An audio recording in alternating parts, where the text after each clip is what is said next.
How's it going, everyone? Today's topic, I want to discuss fixed index annuities and be very raw with this video, meaning I'm going to go over the pros, more importantly, the cons, and the common mistakes that individuals make when trying to get set up in a fixed index annuity, and really seeing through the majority of them that are typically very bad, and then which ones could actually be good for a specific situation. So this is going to have a little bit of education, a little bit of examples to it. At any point in time, if you have any questions, feel free to give our 1-800 number a call. It's 1-800-566-1002. So the basic components of a fixed index annuity and how it could be used is for safe accumulation. So if you think of a fixed index annuity as a bucket or any sort of account as a bucket grows by, or these types of accounts grow by the contribution somebody's making into the plan and then the rate of return that's coming back. If somebody's leveraging investments, this rate of return could be positive or it could be negative. If somebody's, let's say, getting set up in a fixed account like a fixed annuity or a bank CD or something like along those lines, they know that they're going to have a fixed rate of return each year. The market goes down, they're getting a fixed rate. The market goes up, they're getting that same fixed rate. So that's how a fixed related account works. With a fixed indexed account, it's conceptually a blend. So what happens is you're going to receive a gain if the market index that's associated with that account increases, but you're going to receive a 0% gain if that index goes down. So let's say if you were in a 5-year fixed index annuity and it was tied to the market and the market was negative each year for those 5 years, well then you're just going to receive a 0% rate of return each year. It would have been better off to go into a fixed account. Even if that fixed account was only paying you 2% or 2.5%, that was still a better mathematical move. So the fixed index annuities can be leveraged correctly for the individual that likes to have the preservation of their monies but want to have a higher potential rate of return than how a fixed account works. So once again, conceptually, it's like a bucket, but a bucket with a lid over it. So typically how these accounts work is somebody's placing monies in there. You'll have a starting point. Typically, you have about a 1-year point to point with how everything gets credited, meaning that let's say if you had it tied to an S&P 500 index and that index had a 10% cap and you started this on, let's say, March 1st of 2022, March 1st of 2023, if let's say that S&P 500 was up 12%, you would receive a gain of 10% because it was capped at 10. Let's say the next year, March 1st, 2023 to March 1st, 2024, that index, the S&P, came back at minus 15%. You would receive a 0% rate of return. So essentially, it increases when the market goes up, gains 0% whenever the market goes down. Gains when the market goes up, gains 0% whenever the market goes down. So an individual could go and leverage that to say, I want to place my money in there. I do not want my monies to be susceptible to downward market losses, and I want the best chance to get a consistent rate of return on these monies. So in theory, it sounds fantastic. In reality, there are a lot of very bad offers, and majority of the offers on a fixed index annuity are bad. What do I mean by that?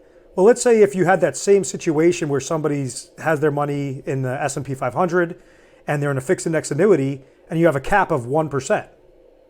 Well, that means if the S&P 500 gains 20% that year, you're going to receive a credit of 1. If the S&P loses 20% the next year, you're going to receive a credit of 0. Yes, that same concept goes along with what I said. It gains when the market goes up, doesn't lose when the market goes down. But this is a shitty cap limit. This is a bad potential rate of return. An individual would have been better off going to a fixed account that they would have been able to at least have some sort of contractual guarantee that they're getting a higher rate of return each year consistently, not a question mark that yes, it's gaining when the market index goes up, but doesn't lose when the market index goes down. This is where cap rates and spread rates and participation rates are very important to note with what makes a good contract or a good account versus a bad contract a bad account. So let's say if there's 1,000 offers in an individual's age, based on the state that they're in, with different fixed index annuities, different companies, and then let's say each company's offering a blend of 5 to 7 different types of fixed index annuities. You might have 950 of them that have low cap limits. Yes, they're going to go over that same concept, gain when the market goes up, doesn't lose when the market goes down. You might see some companies that say, oh, we're going to give you a 10% bonus. But in reality, they're just suckering you in. That's a teaser rate to get you into the contract. And then because the cap rates are so small, that rate of return is going to be minimal to actually give you some juice, to give you some growth within that sort of account. So it's very important to not get caught up in the shiny object. A way to understand the terminology is to always break things down into caps, participation rates, and spread. if we have something that is showing us a low cap limit versus something that has a high cap limit, well, obviously it makes sense to go with the high cap limit. So as an example, let's say somebody is leveraging the S&P 500. Those are one of the offers that are coming back, one of the allocation options within, let's say, company A.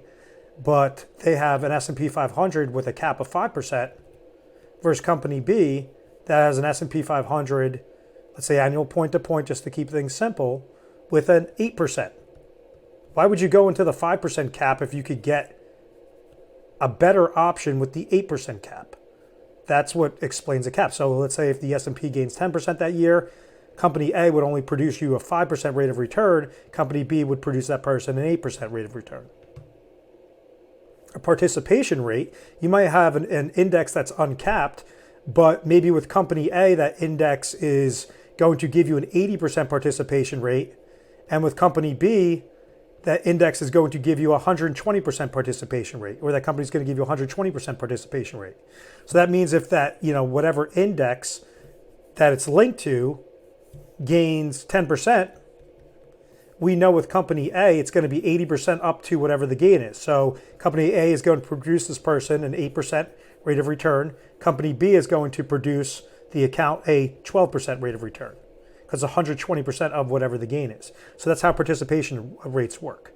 With caps, participation rates, and spreads, you have that floor of 0%. So even if the cap rate is 5% or 8%, whatever that is, and the index comes back negative, you're going to have a 0% rate of return. Same thing with participation rate. If the index comes back negative, you're going to have a 0% rate of return based on, obviously, that account. When you hear the terminology spreads, think of it as a fee that's being taken out whenever that index is positive. So you still have that 0% floor, but if, let's say, company A and company B have the same index, same uncapped index, and company A has a spread of 4%, company B has a spread of 1%, if that index, let's say, gains 10%, company A would only receive a credit, or that person with company A would only receive a credit of 6% rate of return for that year. Company B would receive a credit of a 9% rate of return per year. So this is the difference. This is how to shift through, okay, what's a good account? What's a bad account? Why would I go with company B versus company A? And it all comes down to caps, participation rates, and spreads are a combination of that. Yes, you have monthly cap, you have monthly sum, you have annual, you have average, monthly average. So you have a multitude of different ways on how the credit works. At the end of the day, somebody's saying, I want to place my money into an account. I want it to have the best chance for growth, but have that peace of mind that worst case scenario, if the index that's linked to it comes back negative, I'm not going to lose anything. I'm just going to gain 0%. So that's how to really filter through what makes a good offer versus a bad offer. But be mindful, when you see a lot of bad press about fixed index annuities, majority of it is justified because unfortunately, majority of the offers are shitty offers. It doesn't matter how much, the concept of gain when the market goes up, gain 0% whenever the market goes down. Yes, that is true. But if you have low caps, and you're basically going to be stuck between a rock and a hard place and not being able to get out of the account because you got suckered into a bad contract or a bad account. And be mindful that individuals could set fixed index annuities up. They could place them within IRA accounts, traditional IRA accounts. You could place them with Roth IRA accounts. You could place them with non-qualified accounts. So there's a whole slew of different things on how to actually create these accounts. It's not just, you're using your cash monies to create a fixed index annuity. A person could leverage portions of their IRA dollars into a fixed index annuity. Things to know regarding term lengths are typically the longer that you are placing your monies into something, the higher the rate of return could potentially be. So like as an example, let's say if company ABC is offering a 5-year account, meaning that if someone places their money in there and they hold it in that account for 5 years, they could remove all their monies and all the interest gains after 5 years. Maybe this might have an uncapped index with a 70% participation rate versus that same company that's offering a 7-year contract, meaning that if the individual tries to fully remove their monies, they have to wait till after the 7th year to avoid any sort of surrender penalties. This same sort of account, but with a 7-year duration or term limit, would give you them a 110% participation rate. So that means the longer that somebody's leaving their money restricted, the higher the potential rate of return could be. So it's similar to the same concept of somebody leveraging a bank CD for a 3-year bank CD versus a 5-year bank CD. The 5-year bank CD is typically going to pay more monies because an individual is letting their monies get locked up for a longer duration of time. Same concept with a fixed annuity, same concept with a fixed index annuity. The longer that you allow your money to get locked up in there, the higher potential rate of return it could be. Now, with that being said, be mindful that there's sweet spots. So there might be some accounts that have a 5-year duration, a 5-year term, that have better uncapped indexes than a 10-year term. Or a sweet spot with a 7-year account could be better than a 15-year account. So all because there's a longer duration of time, that doesn't mean that you should go with that company or that specific account. Because let's say if you got set up in a 15-year duration where you're placing your monies in there, if you try to fully remove your dollars, you have to wait at least 15 years, which is absolutely insane. And you were in an account that had a 1% cap limit with a 0% floor, that's obviously a very bad situation because you have surrender schedule. You basically have a decreasing surrender schedule that says if, let's say, this individual tries to remove their money out by the 10th year, they're going to get dinged with a surrender penalty. If they try to remove it within the 2nd year, they're going to get dinged with a surrender penalty. They have to wait 15 years to fully remove their dollars. Something could be better with a 7-year and have it in a sweet spot, meaning something that has uncapped indexes, high participation rates, low spreads or no spreads. And that's where, it's more along the lines of what is the individual trying to correlate their retirement goal towards or their growth related goal towards. If somebody knows that they're not going to remove these monies, they don't need these monies for at least the next 5 to 7 years, and you could leverage this as a type of growth supplement, that's where, it might be ideal for that individual situation. And to piggyback off of that term length, unlike other sorts of accounts that lock you up, like when you're in a 5-year account or a 7-year account, might lock you up that you can't access any of the monies.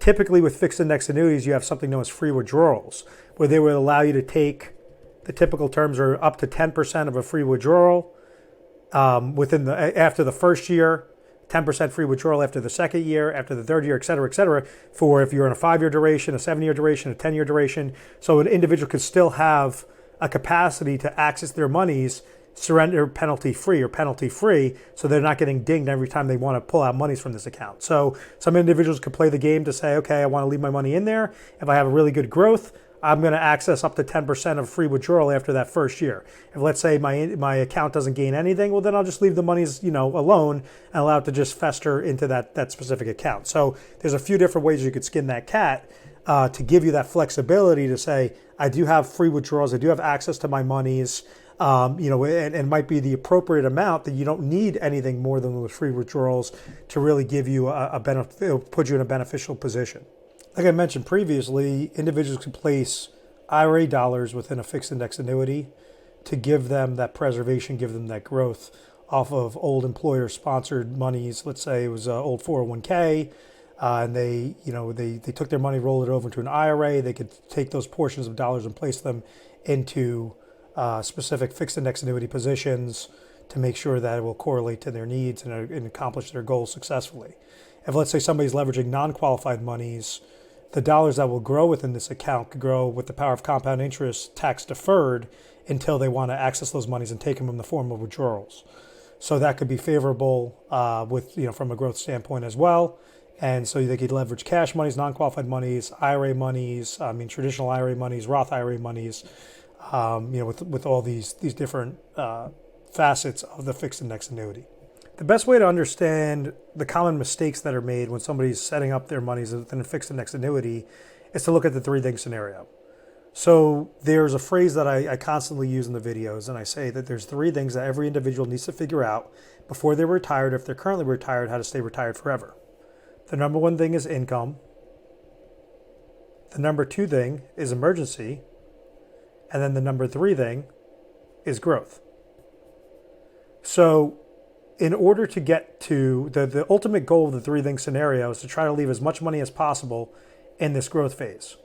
By doing so, an individual needs to make sure that they're accomplishing their income need and their emergency need with the smallest dollars only as much as necessary. So you have the bulk of the dollars sitting in that growth-related phase. If an individual is trying to leverage a fixed index annuity for a growth-related stage, it makes sense if that individual is risk averse, meaning that they absolutely hate the market. So an individual could understand, okay, my income is covered, my emergency is covered, but when I'm sitting in this growth stage, maybe I might only want to have a portion of my dollars with risky investments and the other portion of my dollars preserved and protected with a fixed index annuity or a good related fixed index annuity, meaning something that the term length is ideal, the cap limits are ideal or uncapped, the participation rates are ideal, and the spreads are low. So that's where obviously these could be very effective. Individuals have been leveraging more recently as a type of bond alternative because of increasing interest rates. So as interest rates are increasing, bond values have been getting hit, especially in this past year and really since January as the Fed has been increasing interest rates. So this is where an individual could say, okay, I know a portion of my dollars I want to have as a safe preservation. I don't want to go into fixed accounts because fixed accounts are paying really low rates of return right now. I want something that could be higher, the safety of a fixed account, but give me a higher potential rate of return than a fixed account. So this is where they would leverage the fixed index annuity as a type of solution. When you're comparing it to investments, they're not investments. Investments are going to be high risk with potentially high return. These are going to be lower risk, so therefore their potential rate of return is going to be significantly lower. But there is still a nice sweet spot for what you're trying to have accomplished by leveraging this into, individual portfolios. If let's say somebody is risk tolerant and they absolutely love the market, they don't really care to preserve their monies, well, then there's no reason to go into a fixed index annuity. Let's say if somebody's trying to leverage an emergency need because they have a short-term need and they need to access their dollars within the next 6 months, 1 year, 2 years, 3 years, whatever that is, a fixed index annuity is probably not going to be the route to go. This is something that's set up for a longer term duration, something that the individual understands the benefits of this, but they're not trying to get set up into the account and then remove all their monies before their term length is done. They want to use it exactly as it's designed. We have a proprietary process that allows us to go through and filter through the top FIAs and see whether or not it would be ideal for somebody's situation. But more importantly, what is this person trying to accomplish? Look at what their point A is, what their point B is, meaning their ideal retirement date, how to make sure they're getting from point A to point B successfully, and then from point B till DOD successfully, date of death. So if a fixed index annuity could be a sliver of a solution, well, then you want to make sure that you're going in the top option, not just saying, oh, I'm going to go to a random company XYZ, because it's going to gain when the market goes up, not lose when the market goes down. Oh, this one's going to give me a 10% bonus. You really want to shoot as many holes into these things as possible. And if they're still left standing, then leverage them into your portfolio. Make sure that you're reviewing all the different analysis out there regarding different articles on fixed index annuities, the good, the bad, the ugly. Once again, majority of these are bad offers, but when somebody has good offers, that could be very good for their situation, just like anything, but the only problem with fixed index annuities is, in my opinion, you have more bad offers than good offers. So that's why it's very important to go and sift through, okay, what's the shit versus what's something that could be, ideal for your situation, making sure that's going to make a large mathematical difference. And you could use it as a leveraging tool to accomplish your retirement needs, very successfully. If you have, any questions regarding this, if you want us to run numbers for you, obviously feel free to give our 1-800 number a call, 1-800-566-1002. Make sure to subscribe to our YouTube channel, Retire Sharp, so you have access to the most updated videos and stay educated on these different topics. Thank you so much.